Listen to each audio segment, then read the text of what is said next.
Hello guys, this is Carl again uh, from Dar Forex Academy. Nimekuwa nikipokea maswali mengi sana. Most of the people wananiuliza ni jinsi gani wanaweza wakajua lot ya kutumia wakati wa kutrade. Kutokana na hivyo, nimeamua leo tutadiscuss regarding what is lot, jinsi ya kucalculate na kuchagua lot kabla ya kuingia kwenye trade, kutokana na amount pia ambayo una trade nayo. Lot ni standard trading term ambayo inamaanisha kwamba kuna 100,000 unit, nikiwa namaanisha kwamba lot moja ni sawasawa na unit 100,000 za base currency. Kwenye training za nyuma tulipitia nikaonesha nini maana ya base currency na quoted currency.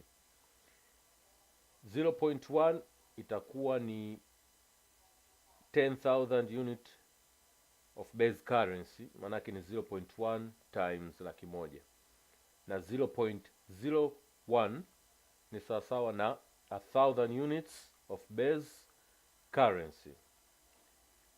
Therefore, kutokana na hivyo ni kwamba kukiwa una trade na lot moja, hiyo itaitwa standard lot.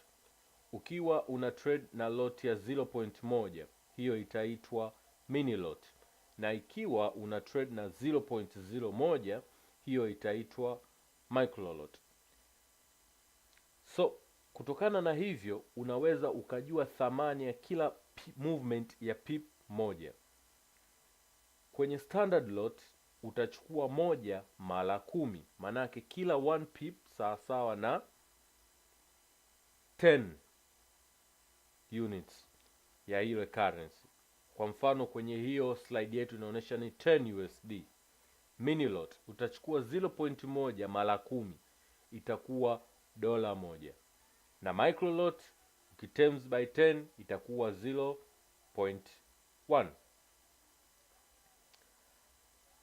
Formula ya kucalculate lot kabla ya kuingia kwenye trade inasema kwamba lot size sawasawa na risk tugawanya kwa 10 times stop loss, number of pips ambazo unataka uziweke kwenye stop loss. Kwenye riski naongelea kwamba ni amount ngapi au ni shilingi ngapi unataka uriski. Kwa mfano naweza nikasema 5%. 5% of what? Labda ya dola 1,000, maanake itakuwa ni 0.05 mara 1,000. Tutagawanya na 10 mara namba za pips ambazo tutapoweka stop loss yetu, automatically tutapata jibu. Tuangalie kwenye spreadsheet tuone kwamba tunafanyaje. Let's say tufungue spreadsheet alafu tuone tutafanyaje. Okay,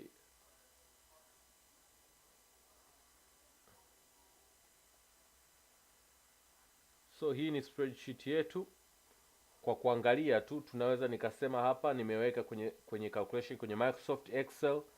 Kwa mfano nahitaji kutrade 0.02 ambao ni 2% ya risk kwenye amount ya $100. Lot size ambayo natakiwa nitumie imeshatokea hapo. Kwa hiyo tunaweza nikatengeneza Microsoft Excel yangu, nitakuwa tu nakuja kubadilisha namba, kama ni 0.05, kama nina dola zangu 2,000, stop loss yangu nataka niweke 10 pips, nitapata lot size ya kutumia. Kwa hiyo kutoka hapo nina imani kwamba nimekuonesha ni namna gani ya kupata stop loss, ni namna gani ya kupata lot size ya kutumia pale unapotaka kufanya trading. Thank you kwa kunisikiliza, na I wish you happy forex trading. May the holy grail of peace be upon you.